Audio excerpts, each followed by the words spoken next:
Hello বন্ধুরা, তোমাদেরকে আবার স্বাগত আমার এই চ্যানেলে পেপার লার্নার্স। আজকে আমি হিন্দু পেপার অ্যানালিসিস করব। আজকের তারিখ 22/4/2022। তা যে নিউজগুলো আজকে এডিটোরিয়ালে রয়েছে এবং নিউজের মধ্যে আছে খুবই ইম্পর্টেন্ট, খুব মন দিয়ে শুনবে, কাজে লাগবে। আর বেশি কথা না বাড়িয়ে বন্ধুরা শুরু করছি আজকের নিউজগুলো। তা আজকের প্রথম হিন্দু পেপার নিউজে এসছে, প্রথম যে নিউজটা আছে সেটা হচ্ছে Maldives ban India out campaign. দেখো, প্রথমে আগে আমি বলে নিই একটু ভালো করে, যে ফর্মার প্রেসিডেন্ট ছিলেন আবদুল্লাহ ইয়ামিন মালদ্বীপের, সে ছিল অ্যাকচুয়াল চায়না সাপোর্টার। তখন কি হতো, যে ইন্ডিয়া আউট ক্যাম্পেন করা হতো, ইন্ডিয়ার যে বেস তৈরি হচ্ছিল এই মালদ্বীপে, সেনাবাহিনীর বেসগুলো তৈরি হয়ে যাচ্ছিল ওখানে, তাই জন্য ইন্ডিয়া আউট ক্যাম্পেন করতো। কিন্তু বর্তমানে যে সরকার চেঞ্জ হয়েছে এবং মালদ্বীপিয়ান প্রেসিডেন্ট ইব্রাহিম মোহাম্মদ সোলিহান, সে থার্সডে একটা ইস্যুড করেছে আর ডিক্রি ব্যান করতে বলছে যে ইন্ডিয়া আউট ক্যাম্পেন করাটা।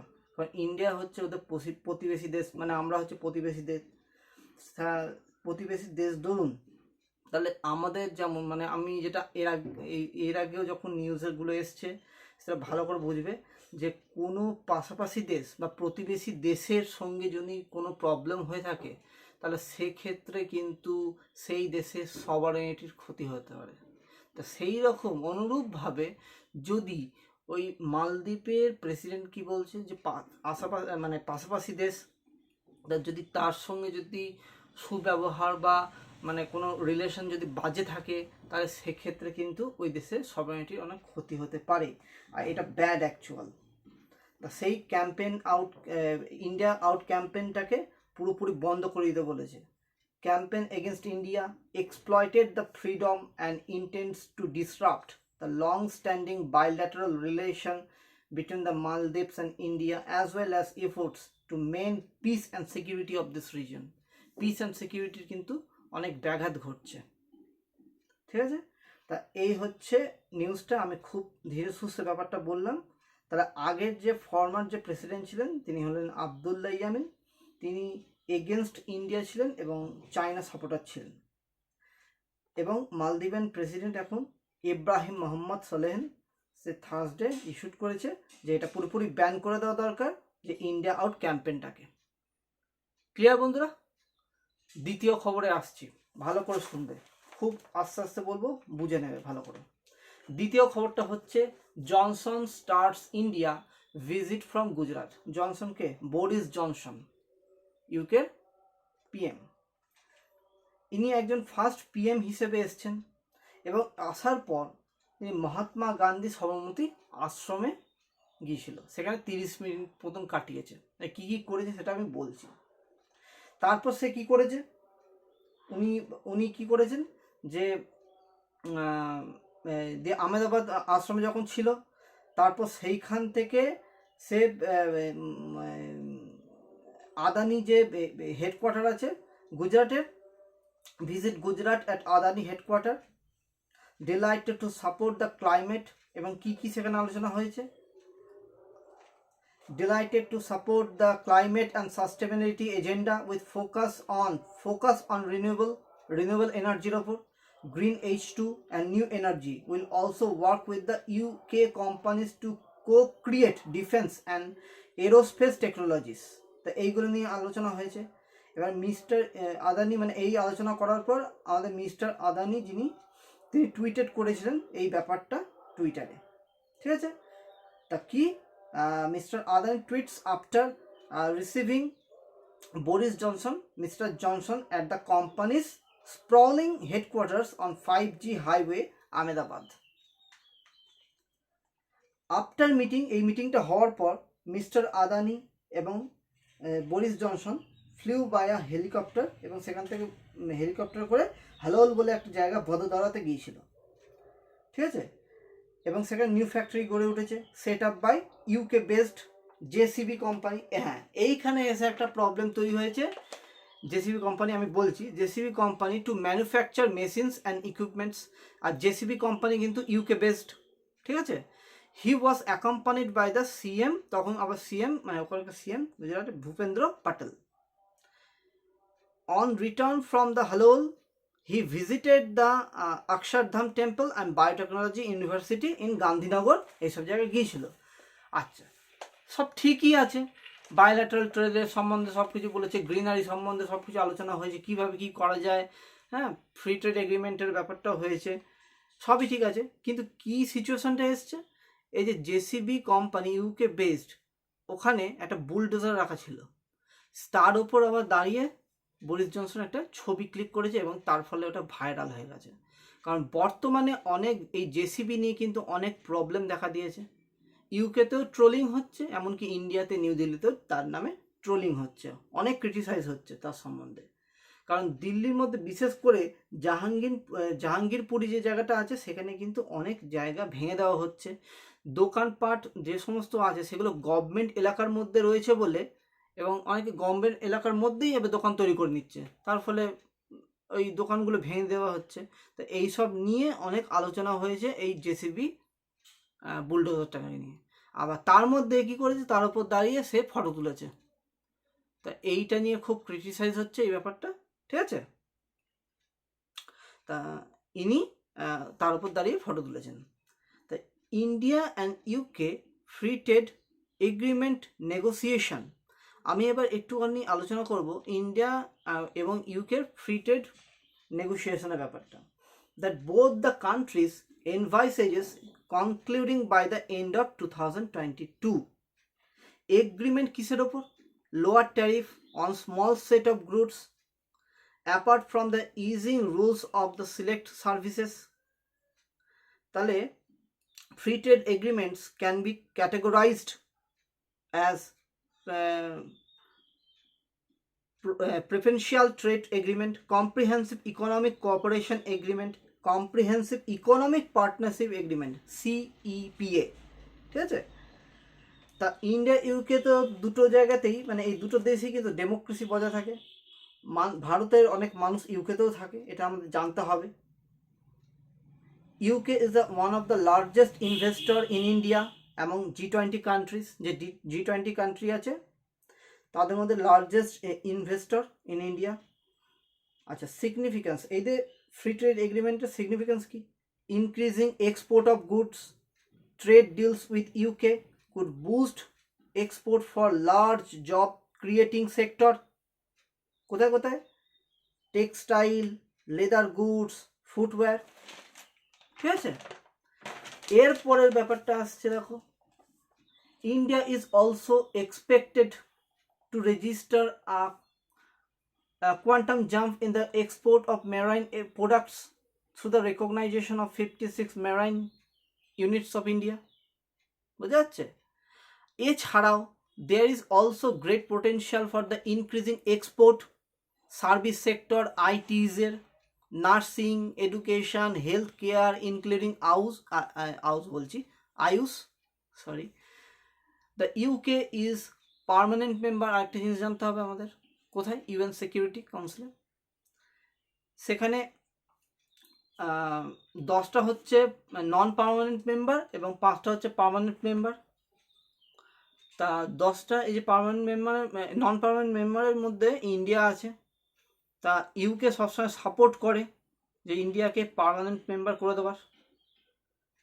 আর তাছাড়াও ইন্ডিয়া চায়নার যে দ্বন্দ্বটা হচ্ছে, গালওয়ান ভ্যালিতে যে প্রবলেমটা হয়েছিল, এই তিব্বতের জায়গাটায় সবসময় প্রবলেম হয়ে থাকে, সেদিক থেকে ইউকে ইন্ডিয়াকে সাপোর্ট করে।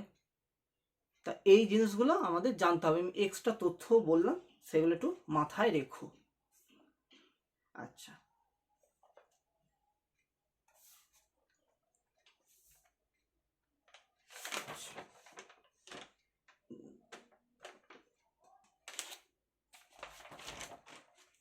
আচ্ছা দাঁড়াও,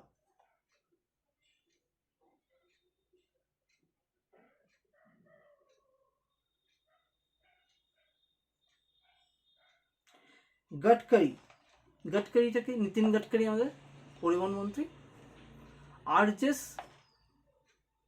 আচ্ছা, তার আগে আমি একটা জিনিস বলে নিই, এটা আমি বাদ চলে যাচ্ছিলাম 3 নম্বরটা, দেখো বোর্ডের মধ্যে আছে 3 নম্বরটা, সেটা হচ্ছে একটু বলে নিই আগে।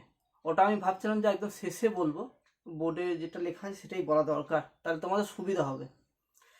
The expert body needed on man animal conflict house panel. দেখো বলছে, আগে প্রথমে জেনে না কেন, দেখো অনেক দিন ধরে শোনাও যাচ্ছে খবরের মধ্যে যে ম্যান ভার্সেস অ্যানিমাল খুব কনফ্লিক্ট হচ্ছে। ম্যানের মানে মানুষদের বসবাসের এলাকার মধ্যে অ্যানিমাল ঢুকে যাচ্ছে, আবার অ্যানিমাল যেখানে থাকে সেখানে গিয়ে ইন্টারফেয়ার করছে ম্যান। তা এই যে কনফ্লিক্ট লেগেই আছে কন্টিনিউয়াসলি, তা সেই ব্যাপারটা নিয়ে এই খবরটা এসছে। The environment ministry must constitute a advisory body of experts of to tackle করতে growing the instances of human animal conflict. ঠিক না? আচ্ছা, এত এত বাড়ছে কেন ব্যাপারটা? দেখো, lack of protected area, marine and terrestrial protected area only cover 9.67%, globally about 40% of African lion range, 70% of the African and Asian elephant ranges fall outside the protected area.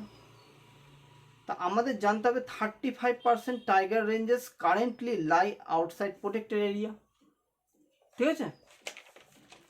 আর কিসের জন্য? আরবানাইজেশন, এত জঙ্গল কাটা হচ্ছে বাড়িঘর তৈরি করার জন্য, রাস্তাঘাট তৈরি করার জন্য।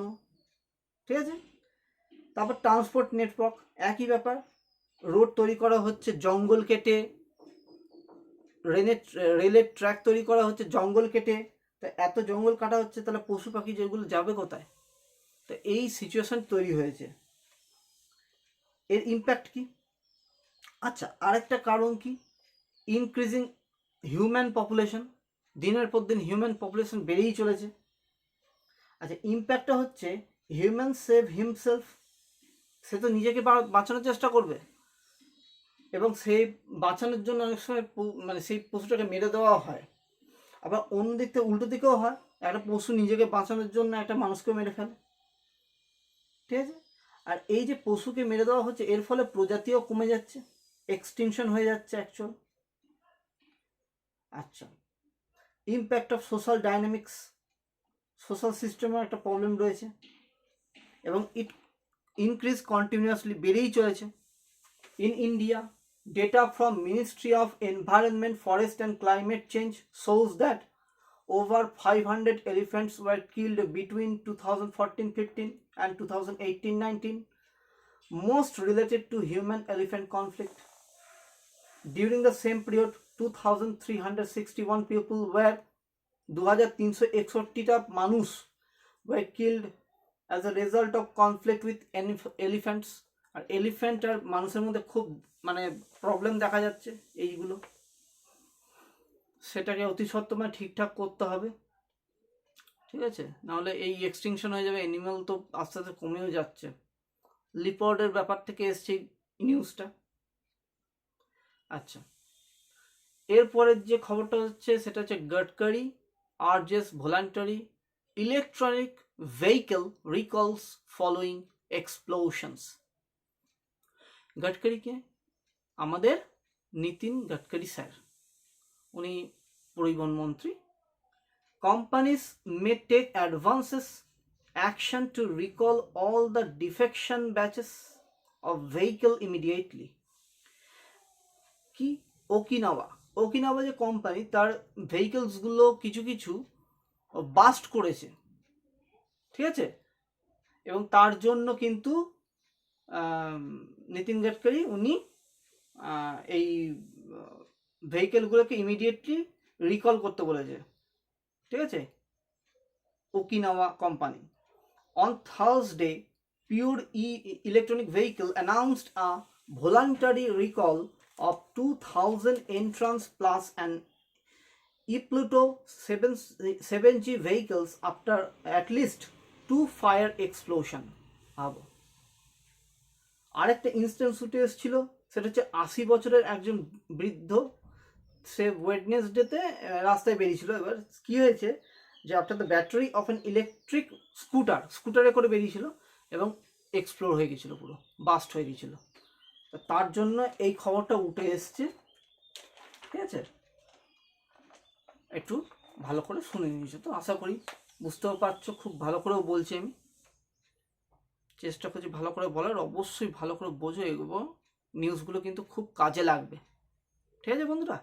চলো, এরপরের যে খবরটা হচ্ছে সেটা হচ্ছে NITI Aayog targets electronic vehicle push with battery swapping policy.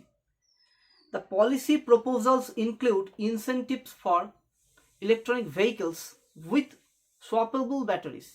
মানে এমনভাবে ইলেকট্রিক ভেহিকেলস ব্যাটারিটা হবে যাতে চেঞ্জ করা যায়, এক জায়গা থেকে অন্য জায়গায় চেঞ্জ করা যায় এবং চেঞ্জেবল হয় সেটা, উইথ অ্যাডভান্স ফিচার্স থাকে, এবং এটা সেফটি দেবে কিন্তু সব দিক থেকে। Subsidies to firms manufacturing swappable batteries, technical and testing requirements, reduction of GST among the other things. ঠিক আছে? তা এমন একটা ব্যাটারি যাতে ব্যবস্থা করতে হবে যাতে সেটা টেকনোলজি ভালো দেয়, সেফটি দেবে এবং changeable with one another, swappable battery যাতে হয়। তা এইটা উঠে এসছে খবরে। এবার কিছু এক্সট্রা তথ্য জেনে নাও ভালো করে। দেখো, India is the 5th largest car market and has the potential to become one of the top 3 in the near future. আশা করা যাচ্ছে 2030 সালের মধ্যে।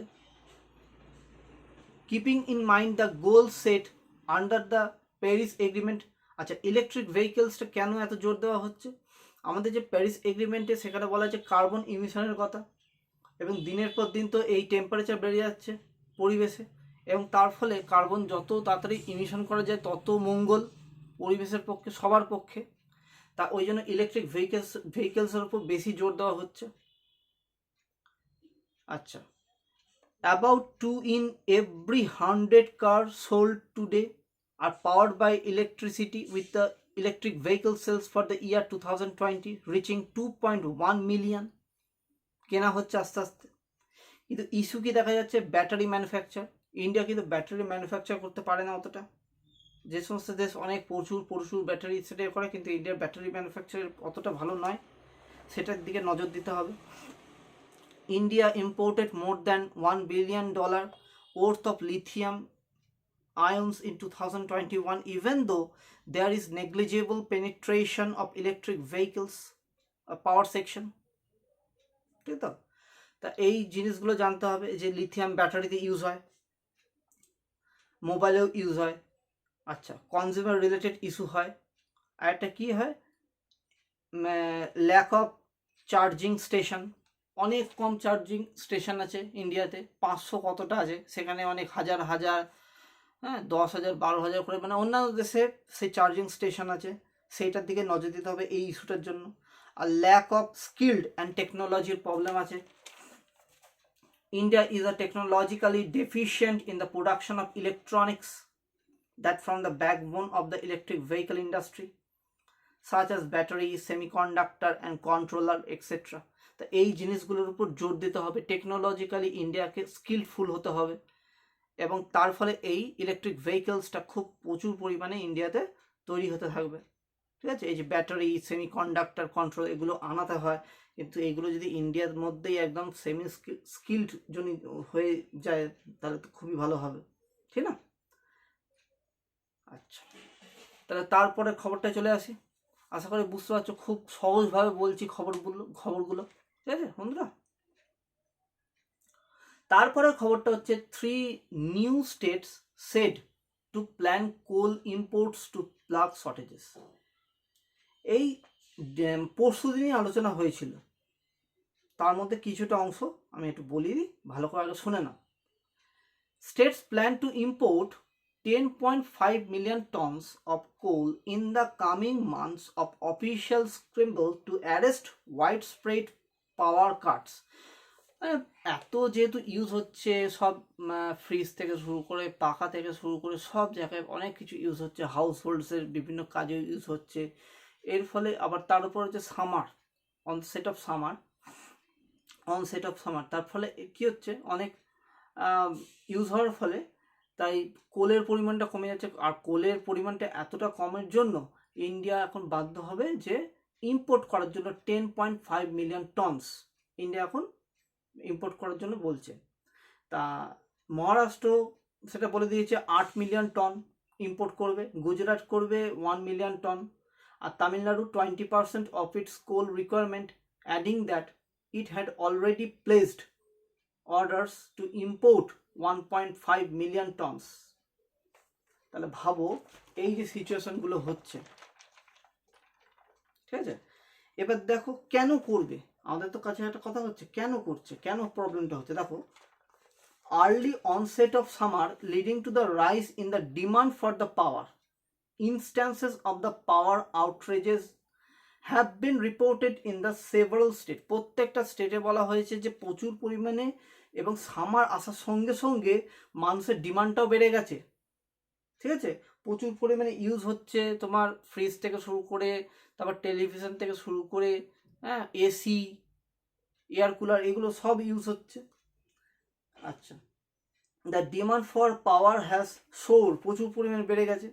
এবং কিছু কিছু স্টেটে কী হয়ে গেছে, পাওয়ার আউটরেজ যে দেখা যাচ্ছে, অন্ধ্রপ্রদেশ, মধ্যপ্রদেশ, পাঞ্জাব, হরিয়ানা, তেলেঙ্গানা, মহারাষ্ট্র।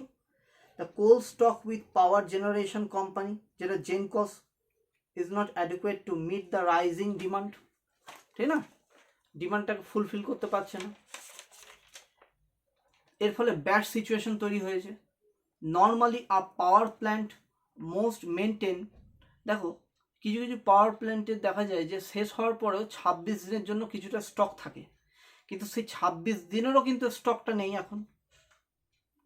ডেটা কি বলছে, সেন্ট্রাল ইলেকট্রিসিটি অথরিটি বলছে 97 power plants out of 173 that the CEA tracks have the critical level of the coal inventory. বুঝতে পারছো? এর ফলে এখানে একটা তথ্য উঠে আসে, যেটা আগের দিনও আলোচনা করেছিলাম, non pithead plant and pithead plant, বলছে 173, there are 155 non pit head plants or power plant are not near coal mines. Non pit head plant মানে হচ্ছে যেটা হচ্ছে কয়লা খনি থেকে দূরে অবস্থান করছে, মোটামুটি ধরো 1500 কিলোমিটার এরকম দূরে থাকে, অনেক দূরে। আর পিট হেড প্ল্যান্ট হচ্ছে নিয়ার কয়লা খনি। এবার কয়লা কম পড়ছে, সেটা তো বোঝাই যাচ্ছে, তোমরা নিজেরাও শুনতে পাচ্ছ, দেখতে পাচ্ছ।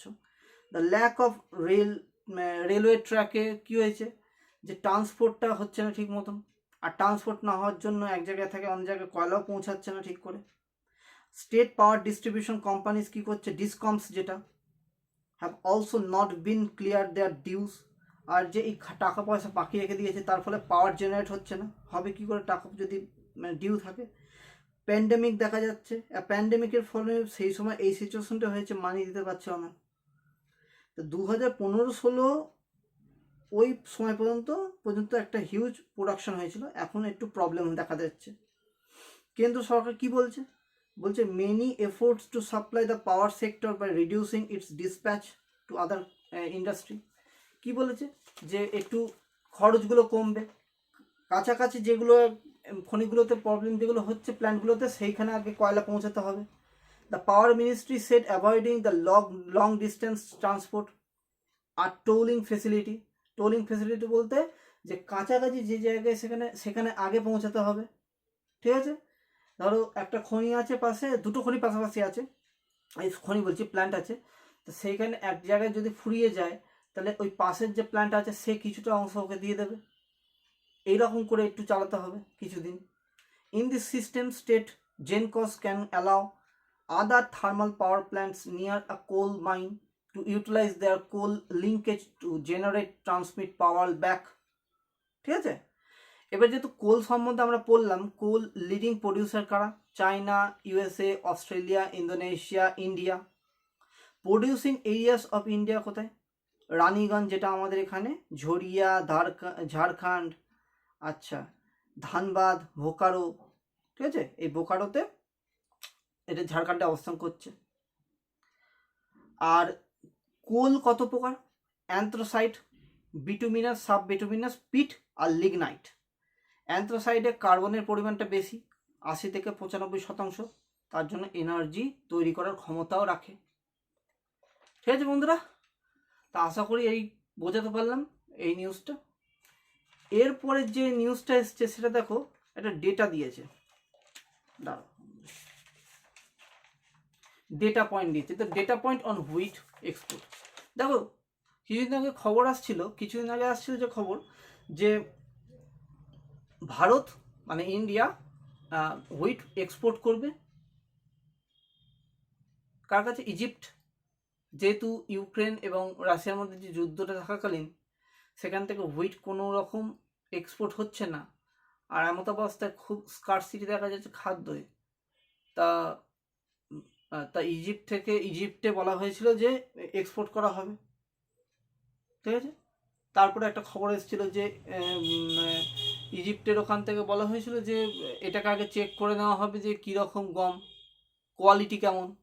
কিন্তু এই ইন্ডিয়ান যে এখান থেকে বলা হয়েছিল যে সেই গমের কোয়ালিটি অনেক ভালো। আমরা বিভিন্ন দেশেও সেটা এক্সপোর্ট করেছিলাম, বাংলাদেশ, তারপর ওনাম, তারপর কাতার, তারপর হচ্ছে এই তোমার কোথায় আফগানিস্তান, এইসব জায়গায় আমরা এক্সপোর্ট করেছি। তা সেখান থেকে কোনো রকম কমপ্লেন আসেনি এবং আমাদের গম অনেক কোয়ালিটি ভালো। তা সেইটার সঙ্গে এবার রিলেটেড ব্যাপারে এসছে। দেখো এক্সপোর্ট তো কথা বলেছে, কিন্তু এখানেই স্কারসিটি দেখা যাচ্ছে। কীরকম দেখো, heat wave May cartel wheat export at a time when India is looking to fill the world's wheat granaries depleted by the Ukraine-Russia war. Two new developments in Punjab may potentially reduce its export level this year. কি হচ্ছে? India নিজেই face করছে এবার। দেখো wheat arrivals in Punjab mandis is the first 20 days of the 2021 and 22 seasons. In this period, 73 lakh metric tons of the wheat have reached the mandis in 2022, 20% less than যেটা 92.4 lakh recorded ছিল। 92.4 lakh recorded ছিল, সেটা এসে দাঁড়িয়েছে এখন 73 লাখ, মানে অনেকটা কম। কি জন্য? হিট ওয়েভের জন্য। প্রচুর তাপদাহ, প্রচুর তাপ বেড়ে গেছে। এরপর কি হচ্ছে? রাইজিং প্রাইসও বেড়ে গেছে। The wholesale inflation of wheat and the consumer inflation of wheat flow in India. Wholesale inflation was over 14%, দেখো, আর retail inflation was 7.77% in March 2022, both figures being the highest since April 2017. Since হচ্ছে থেকে April 2017 থেকে, মানে ভাবো কি অবস্থা। এবার হিটও বেড়েছে অ্যাক্রস পাঞ্জাব। এই এপ্রিলের 8 তারিখ থেকে 14 তারিখের মধ্যে ম্যাক্সিমাম টেম্পারেচার বেড়ে গেছে, was over 6 degree Celsius than the usual. তাহলে প্রচুর 6 ডিগ্রি সেন্টিগ্রেড বেড়ে গেছে পুরো। ইল ডিপস ডিপ মানে হচ্ছে কমে যাওয়া। Productivity of the wheat decreases. Last year, 19.7 quintal per acre, while the average yield is 18 quintal per acre this year. মানে 18 কুইন্টালেরও নিচে চলেছে। However, of the 2000 crop cutting experiments, only 1200 have been completed till date.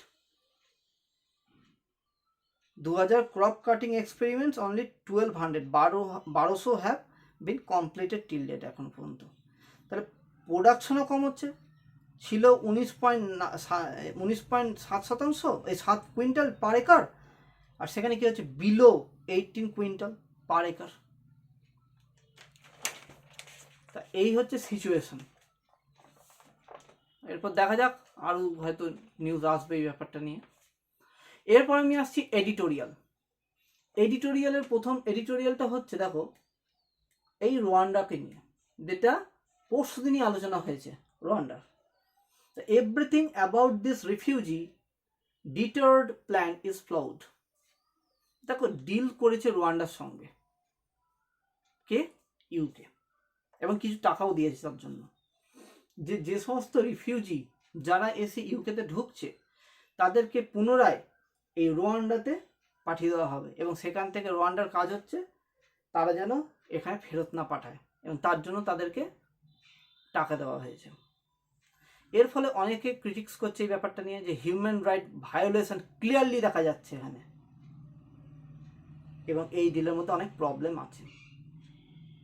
দেখো কি হয়েছে, sent to Rwanda vast majority of those entering in UK, ঠিক আছে, those relocated at Rwanda will be given a support package, এবং এরা বলছে আমরা অনেক প্যাকেজ দেবো, ইনক্লুডিং তবে তাদের ট্রেন দেবো, অ্যাকোমোডেশন, হেলথ কেয়ার দেবো, দিলে হবে। রুয়ান্ডা বলে যে দেশটা আছে সেটা হচ্ছে পুরো চারদিক থেকে পুরো ল্যান্ডলকড, কোনো রকম যোগাযোগ ব্যবস্থা নেই, মানে একেবারেই খারাপ অবস্থা ওখানে। ইউকে কি করেছে, প্লেস করেছে, তাদেরকে টাকা দিয়েছে $120 million investment and financial support to Rwanda, the man and Gibraltar of which Britain planned to send asylum seekers announced that they would not accept any asylum seekers, মানে এখানে যেন না ঢোকে, ইউকেতে বলছে। UK discussions with the Albania and Ghana on the matter failed, but এটা failed হয়েছিল। UK argues the Rwanda is a safe country, author বলছেন এটা অ্যাকচুয়াল পানিশমেন্ট, ঠিক না, কেন ক্লিয়ার ভায়োলেশন দেখা যাচ্ছে article 31 subclause 1 of the refugee convention 1951, which prohibits any state from any person seeking sanctuary for the entering the country illegally provided, মানে পুরোপুরি দেখা যাচ্ছে ভায়োলেট হচ্ছে 31 দ্য প্ল্যান অলসো কন্ট্রাভেন্সেস, এটা কন্ট্রাভেন্স করছে আরেকটা কি, article 14 of the universal declaration of the human rights, which gives everyone the right to seek and the enjoy in other countries asylum from persecution, ঠিক আছে। আর কি দেখো বলছে, এমন একটা জায়গায় পাঠানো হচ্ছে, মানে এইগুলো প্ল্যান করা হচ্ছে, এমন একটা জায়গায় পাঠানো হচ্ছে যেখানে হচ্ছে কান্ট্রির মধ্যে হিউম্যান রাইটসেরই ভায়োলেশন দেখা যাচ্ছে। They have boarded a flight to Rwanda, a country that struggle with the human rights record, ওখানেই হিউম্যান রাইটসের একটা প্রবলেম দেখা যাচ্ছে রুয়ান্ডাতে, সেখানেই ইউকে আবার পাঠাচ্ছে ছেড়ে বুঝে ওদেরকে। এটা কোনো ইস্যু হলো, দেখো কেমন অবস্থা, তাদেরকে রুয়ান্ডাতে পাঠিয়ে দিল, ঠিক আছে। এবার আমি একটা কথা বলছি, দেখো যদি রুয়ান্ডাতে তো পাঠিয়ে দিল, তারা কি ফিরবে না এমন কোনো গ্যারান্টি আছে? অন্য জায়গায় যাবে না এমন কোনো গ্যারান্টি আছে? আসলে তো আবার দেখা যাচ্ছে যে তারা যদি আসেও তাহলে কিভাবে আসবে, তারা স্মাগলার হিসাবে এন্ট্রি করবে, স্মাগলিং পার্টির। দেখো কিছু ব্যাপার আছে, সেম ডিলসও করেছিল Israel, which was scrapped in 2019. Israel reported 4,000 people from the Eritrea and Sudan to Rwanda, এটা আগের দিনও আলোচনা করেছিলাম, আগের দিনও খবরে এসেছিল, এডিটোরিয়ালে এসেছিল 20/4/2022-এ।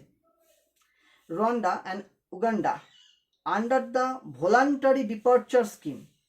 Many who reached Rwanda also left shortly after were found attempting to reach Europe practicing through the some people smuggling routes. এবার ইসরায়েলও করেছিল এই রুয়ান্ডার সঙ্গে, এবং টাকাও দিয়েছিল, এবং কি হয়ে গেছে শেষ পর্যন্ত যারা তাদেরকে আবার পাঠিয়ে দিয়েছিল, তারা যখন আবার ব্যাক করছিল ইসরায়েল রুট হিসেবে আবার এন্ট্রি করছিল সাম মেম্বার্স। ঠিক সেম সিচুয়েশনও হতে পারে যেটা অথার এখানে বলেছেন। সিমিলারলি অস্ট্রেলিয়া করেছিল, কার সঙ্গে, পাপুয়া নিউগিনির সঙ্গে, কিন্তু এটা কিন্তু ক্রিটিক্স হিসেবে গণ্য হয়ে গেছিল, সবাই তাকে ক্রিটিক করছিল যে এইটা উচিত না, এটা আনকনস্টিটিউশনাল। দেখো the Papua New Guinea supreme court found that facility illegal and unconstitutional in 2017 and directed Australia to pay Australian $70 million as compensation to the 2,000 detainees at the center. এবার বুঝতে পারছো এছাড়াও দেখা যাচ্ছে যে ওই সমস্ত মানুষদের যাদেরকে জোর করে গেছে তাদের অবস্থা তো খারাপ, শোচনীয় অবস্থা ছিল পুরো, এবং তাদের কেউ কেউ আবার খারাপ অবস্থা হচ্ছিল, অ্যাবিউস হচ্ছিল, সেক্সুয়াল হ্যারাসমেন্টও হচ্ছিল, নিজেদেরকে নিজেরাও ক্ষতি করে ফেলছে। তা এই যে সিচুয়েশনগুলো দেখা যাচ্ছে, পুরো হিউম্যানিটেরিয়ানটাকে নষ্ট করে দেওয়া হচ্ছে, হিউম্যানিটেরিয়ান যে মানে মানবাধিকার সেটা লঙ্ঘন হচ্ছে, ঠিক আছে, সেইটা দেখা দরকার। তা এই জিনিসটা অথার তুলে ধরেছেন এই এডিটোরিয়াল মাধ্যমে, ঠিক আছে। তা এই এডিটোরিয়ালটা 20/4/2022-এও ছিল। কেউ যদি না দেখে থাকো সেটা অবশ্যই দেখো, তাহলে এইটার সঙ্গে রিলেট করে কিন্তু আরও ভালো করে বুঝে নিতে পারবে। ক্লিয়ার বন্ধুরা? তাহলে আমি লাস্ট এডিটোরিয়ালে এগোচ্ছি। দেখো এই যে এডিটোরিয়ালটা আছে ডেঞ্জারাস ডিসেপশন, এটাও কিন্তু আগের দিন দেখো বোর্ডে তোমরা লিখে দেখতে পাবে যে 20/4/2022-এ demolition drives violate international law, এই এডিটোরিয়ালের মাধ্যমে আমি বলেছিলাম। যাকে আমি একটু আলোচনা করেই দিই। আচ্ছা দেখো সে কি হয়েছিল, রামনবমী দেখা দিয়েছিল, ঠিক আছে, রামনবমী হয়েছিল। তা রামনবমীর সময় সেখানে একটা কন্ট্রোভার্সিয়াল দেখা দিয়েছিল, ঝামেলা হয়েছিল, ঘর ভেঙে দেওয়া হচ্ছিল, ঠিক আছে। তা এই জিনিসটার উপর বলেছে দেখো, রাইট টু অ্যাডিকুয়েট হাউজিং, এটা হচ্ছে অ্যাকচুয়াল ফান্ডামেন্টাল রাইট নয়, recognised under the article 21 of the Indian constitution, ঠিক তো। It is also well documented right under the international human rights law framework which is binding on India.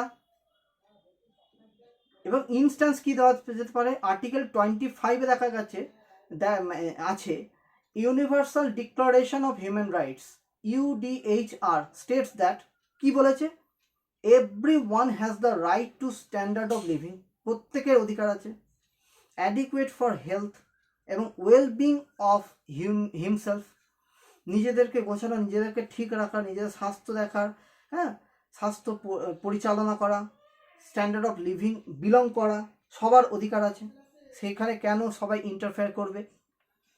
এবং এছাড়া নিজের family including food, clothing, housing, medicinal case, সব কিছুর দিক থেকে নিজের ক্ষমতা আছে। এছাড়াও আর্টিকেল 11.1-এ বলা হয়েছে international covenant on economic, social and cultural রাইটসে বলা হয়েছে, ICESCR-এ বলা হয়েছে the right of everyone to an adequate standard of living for himself and his family, including adequate food, একই জিনিস আসছে দেখো, clothing, housing and to the continuous improvement of living conditions. Actual হিউম্যানিটেরিয়ানের ব্যাপারটাই বলা হচ্ছে এখানে, ঠিক আছে বন্ধুরা। এছাড়াও আর্টিকেল 12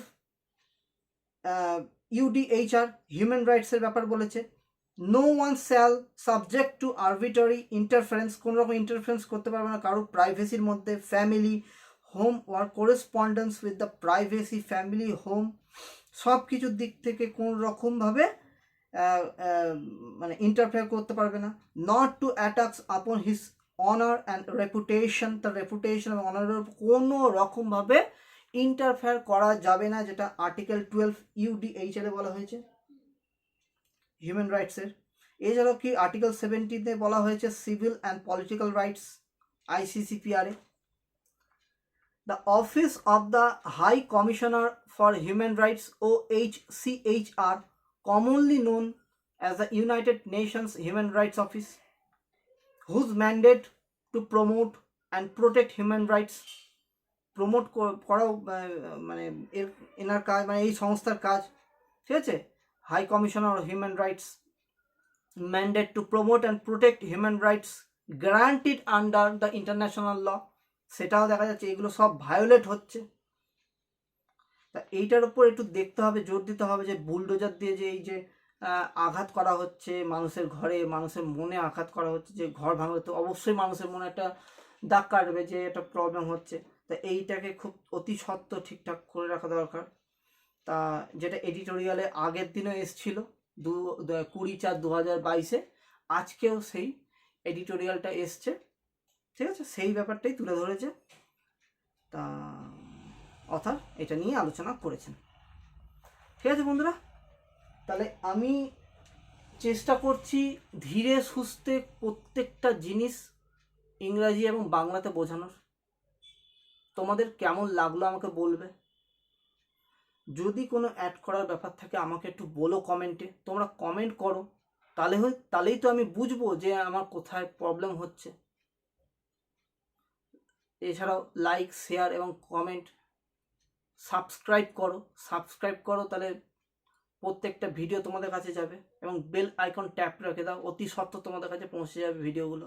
নিজের বন্ধুদের সঙ্গেও শেয়ার করো, যাতে এই সুবিধাটা তারাও নিতে পারে। ইংলিশ এবং বেঙ্গলি খুব ভালো করে বোঝানো হচ্ছে, খুব ইউজফুল। এই যে আজকে যেমন 7খানা নিউজ এবং এডিটোরিয়াল দুটো খুবই ইম্পর্টেন্ট। এবং প্রত্যেক দিনের ভিডিওটা দেখো, তাহলে কি হবে, প্রত্যেক দিনের ভিডিও একটার সঙ্গে একটা রিলেট করতে পারবে। ওকে বন্ধুরা, তাহলে আজ এই পর্যন্ত, আবার কালকে দেখা হবে। তোমরা ভালো থেকো, টাটা, বাই বাই, খুব ভালো থেকো, সায়োনারা।